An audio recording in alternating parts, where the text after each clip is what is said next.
Welcome, Gunrunner.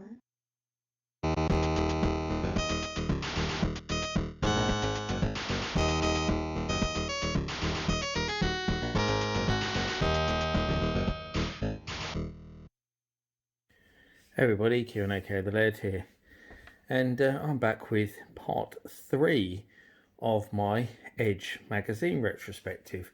I think I did the last one back in November. I did say I had more to do. I've got after this one I've probably got 2 more I could do, I think, on the amount of magazines that I've got. I'll try to spread them out a bit because I've got some other magazines I want to look at, but people seem quite keen on the Edge ones, so I'll do another.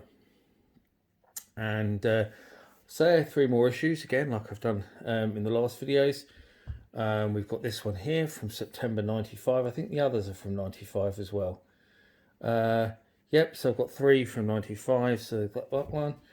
I've got May 95, and I've got April 95 as well. There's some more of the issues I've actually got along the back there, just to give a bit of background along with my Pac-Man fleece. You probably can't see that well because I had to raise this bit up here for the stand, so I don't have to hold the magazines all the time. So we might as well start off with this one because this is April 95. This is the earliest one of the 3, with this rainbow coloured apple cover. I think if you release this magazine in the present day, I bet everyone would think that was something to do with pride or LGBTQ. So it's funny how that imagery, changes over time. And obviously, this was obviously back then. I'm assuming it's just meant to represent different colours. But yeah, it's funny how imagery changes over time. But why is Apple on the cover of a games magazine from '95? Might be a question you'll be asking, and we will find out as we look through it.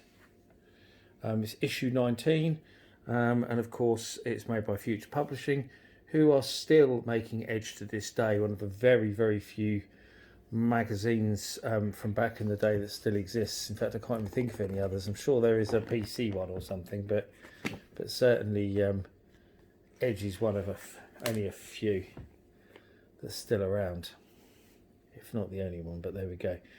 So there we go, it's a little bit about Apple there. And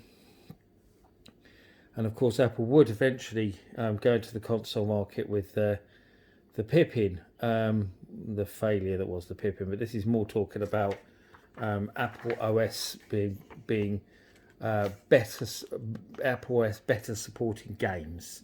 So obviously that's the Mac, their computer, which was trying to compete with the PC, which was obviously starting to get a very big slice of the games market at this point, as PCs became pretty much equivalent to consoles in terms of playing games.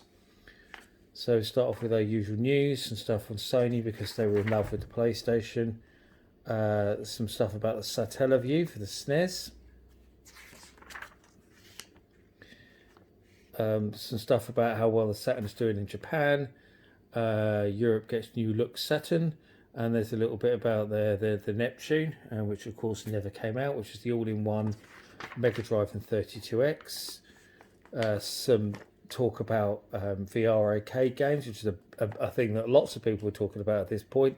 It never really came to anything. It was too far ahead. We had the virtuality stuff, of course, but everyone was expecting this massive boom in VR back then.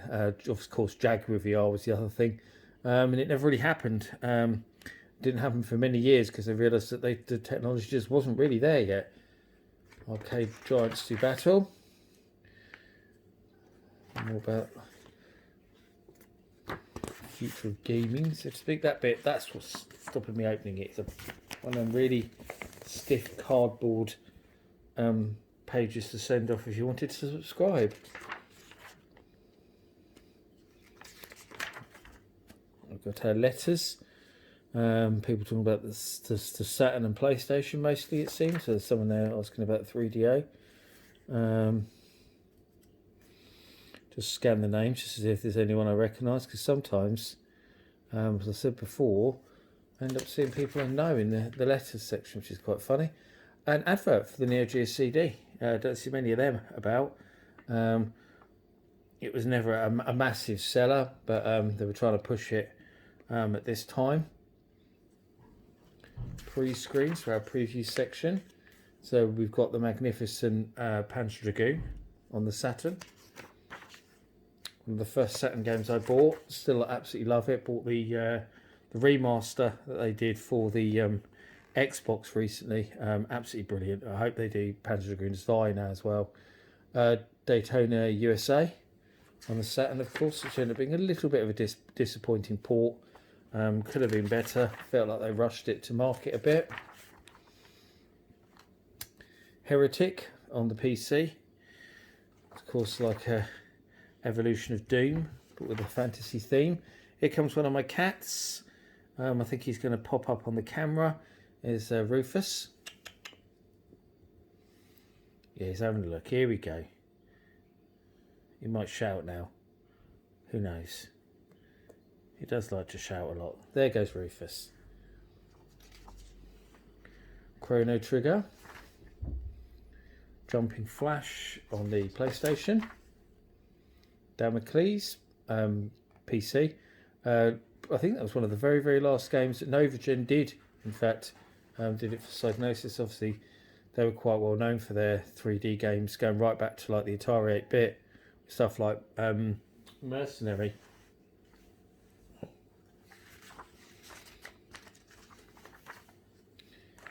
Advert for there's Calculus advert. I bought a lot of Jaguar games for Calculus, as I said before. Cyber Commando Arcade Namco. Advert for Ultimate Future Games. Of course, I've also looked at Ultimate Future Games on the channel. Company report Division, who is someone who is trying to do VR. So there's quite a lot of VR-y stuff in this issue. So here's the thing about Apple. Trying to get more into the gaming market. Well, look, that's just fallen out. It's a wanting you to give your opinion on the magazine. You could send it off and win £100 of software. Interesting, still in there. So all this about Apples and the new Macs with their fancy colour screens.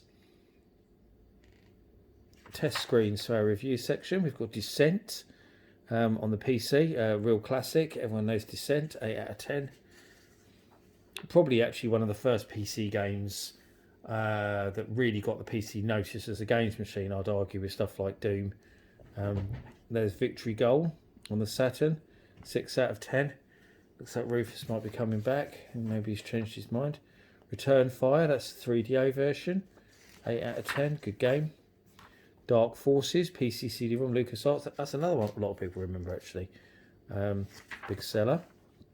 Cleak the Blood, that's the PlayStation. 6 out of 10. Yeah, I remember playing that and thinking it was incredibly disappointing. So I seem to be getting hyped up quite a lot. And then I played it and it was, yeah, not that amazing. Raiden Project on the PlayStation.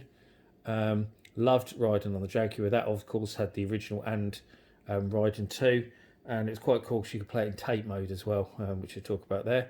They gave it 6 out of 10, which I think is absolute crap. They don't like it because it's old and it's 2D and it's not next gen, but I think it's brilliant. Probably one of the best things to come out on the PlayStation, in my opinion, but there we go. Cyber Sled, that's PlayStation again, 4 out of 10. We didn't like that much. Surprising. Retro View, Secret of Monkey Island on the PC, Amiga and ST.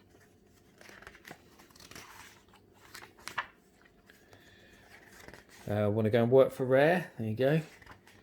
Or Iguana, who mainly did stuff for Acclaim. DMA Design, of course. Go and help develop Grand Theft Auto,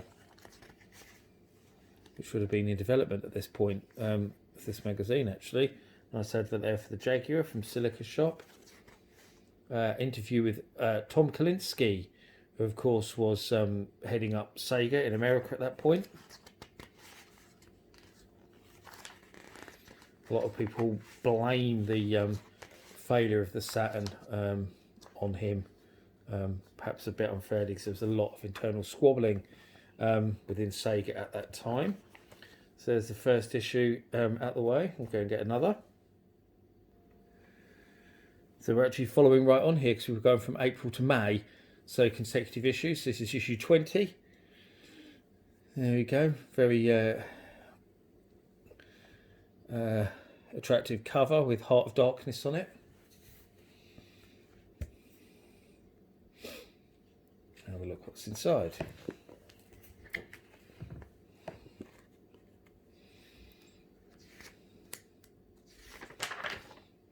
There's the contents. Straight up talking about 3DO M2, which of course never came out, but it was going to be a successor to the 3DO.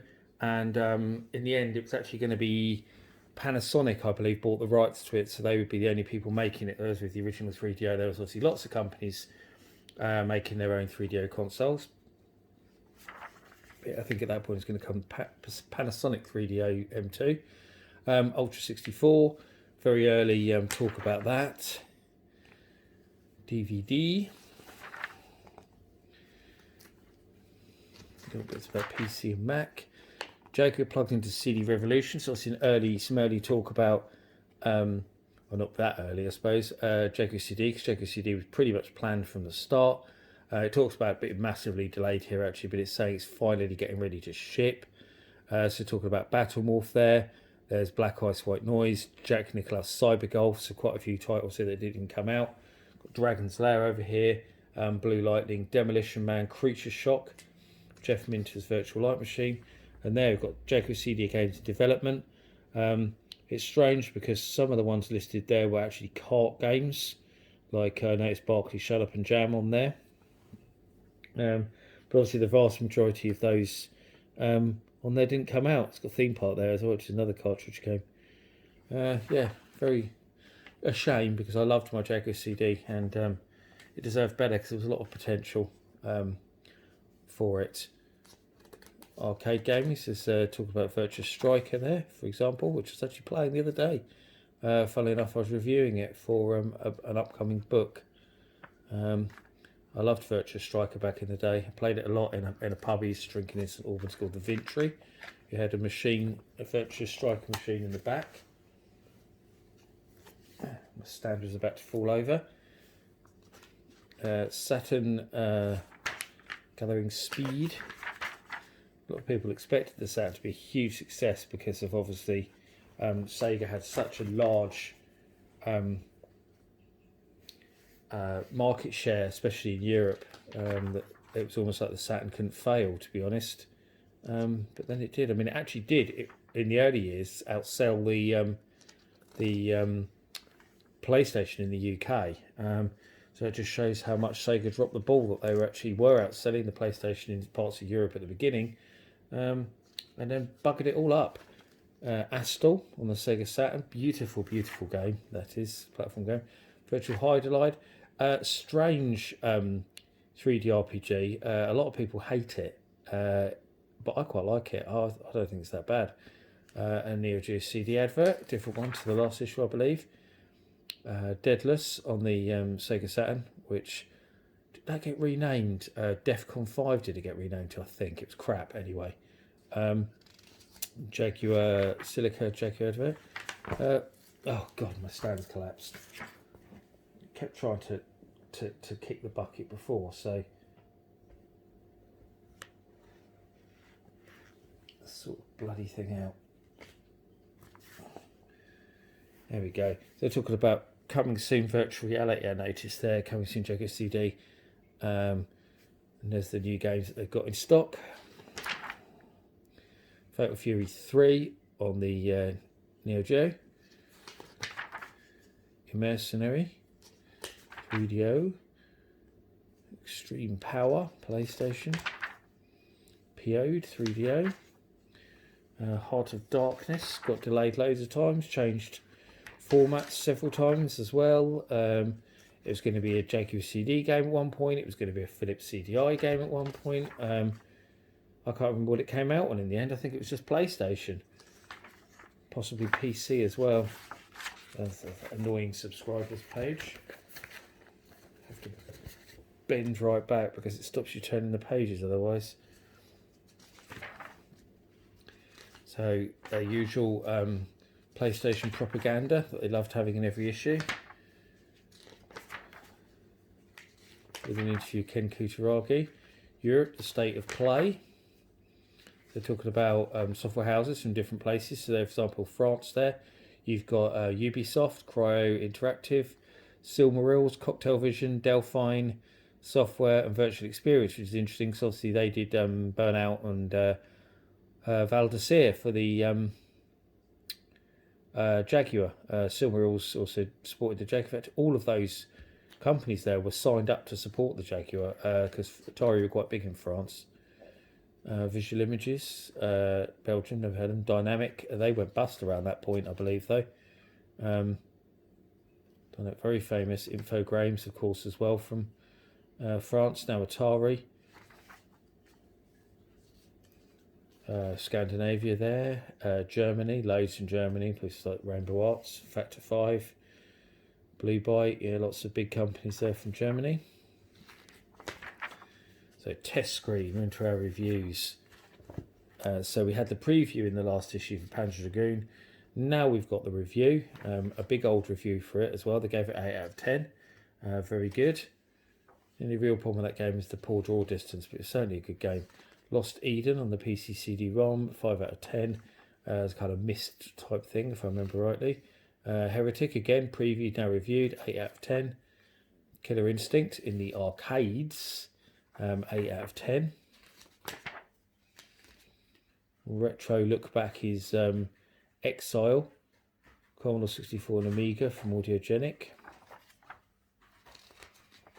A bit of an obscure one for them to cover. They didn't usually cover obscure stuff, so it's quite nice to see. Want to go and work for Sega or Microprose? Codemasters, some big companies here advertising for staff. Virgin. An audience with Nolan Bushnell, co-founder of Atari. Very cool to see an interview with him there. Talking about how he saw the state of the industry at that time. Talking about 3DO, PlayStation, Jaguar, Philips CDI. All of that, to be honest, actually. Very insightful, interesting. Love Nolan. Having got to speak to him several times myself. And that's the end of that issue. So last one, which I think was the one I first showed you at the beginning of the video. This is issue 24, so we're jumping forward in that year to September 1995. So we jump from May to September. I'm going to have a look at this one. It starts off with a picture of Miyamoto, because I think they were really gearing up for the Ultra 64 to come. So 3DO boy enters, M2 picks up speed. Yeah, I think you're a bit wrong about that one there. It never even came out. In fact, they've even got there a list of the launch titles I just noticed there, which is interesting. Seems to be a lot of EA stuff in there, unsurprisingly. Saturn rollout yields mixed blessings. So talking about it doing well in the UK actually there. Virtual Boy, first software revealed. Nintendo's real only failure in the console market. A lot of people forget that they didn't always get it right. They're talking about Edgy's Jaguar pull out there, they did actually. I've got that somewhere, I'm sure I have. And the letters, I don't recognise anyone's names there. So pre-screen, our preview section. We've got Tekken 2 on the PlayStation. Loaded. I loved Loaded. That says PlayStation, but I love the Saturn version. I bought it pretty much as soon as it came out. Tilt, good pinball game. That's the PC CD-ROM version. I've got the Saturn version in my collection. Foes of Ali on the 3DO. Blade Force, that's another 3DO. That looks a bit like Chaos Control, but I don't think it is. I think that was actually, I don't think it was on Rails. I think it was a proper 3D game. 3D Realms. Talking with them. Daytale Direct. Of course, the Masters of the Action Replay cartridge. Yoshi's Island, Super Mario World 2. This did still cover the odd 16-bit games, because that's Super Famicom. They weren't always focusing on next generation, although mostly. So, football games. Actual Soccer, J-League Winning 11, Sensible Soccer. FIFA, the new one, when it first moved into 3D, on the 3DO first and then the PC. Motion capture, so talking a bit about that, doing that. That was a new thing in games at this point. Terminal Velocity reviewed on the PC, 8 out of 10. Super Sidekicks 3, Neo Geo CD, 6 out of 10. I like Super Sidekicks, I didn't like it as much as me. Ace Combat on the PlayStation, I gave it 5 out of 10. I thought that game was a bit overrated, so I actually agree with Edge for once on that. FX Fighter, which was really the first attempt to do something like Virtua Fighter on the PC, they gave it 6 out of 10. It was pretty clunky, it has to be said, I remember playing it. Virtua Fighter Remix on the Saturn, which I really liked, 9 out of 10. Because it basically fixed everything wrong with the original port of Virtua Fighter on the Saturn. There's the lovely Saturn version of Shinobi, Shin Shinobi Den, or Shinobi X as it's also known, which they hated and gave 4 out of 10, probably because it's 2D. So I bet, I haven't read it, but I'm betting they're moaning a lot about that. Because they probably, yeah, they even say that it's 16-bit. They'd only wanted 3D games, they didn't care. The retro view is OIDS ST and Mac, but ST, so it's cool to see them actually look at an ST game there. They weren't really big fans of anything to do with Atari, it seemed. And there's their usual adverts at the back. Interview with Hiroshi Imanishi. Seems like he worked for Nintendo. And there's their usual questions. Technical questions and stuff, and then that's it. So there we go. One of the reasons why I bought these Edge magazines actually was nostalgia, because I used to buy it when I had my Jaguar, because obviously they covered the Jaguar, but as you can see from the 3 magazines that we've just looked at, almost no Jaguar coverage. There was just that one preview bit really on the Jaguar CD. No reviews of Jaguar games. And there was Jaguar games coming out, they just chose not to review them in Edge for whatever reason, which always frustrated me. I enjoyed the interviews in Edge, which was the main reason I used to buy it back in the day. Actually, a lot was for the interviews. But it has to be said that their Jaguar coverage was very haphazard. At best, they seem to want to concentrate mostly on PlayStation with a little bit of Saturn and PC thrown in, which is a shame really. They didn't treat all systems equally. In fact, they covered the 3DO more than they covered the Jaguar. But there we go. I hope you enjoyed this look back at more issues of Edge, and I'll have more magazine retrospectives on the way very soon. As always, I thank you for watching, and I'll see you again. Bye bye.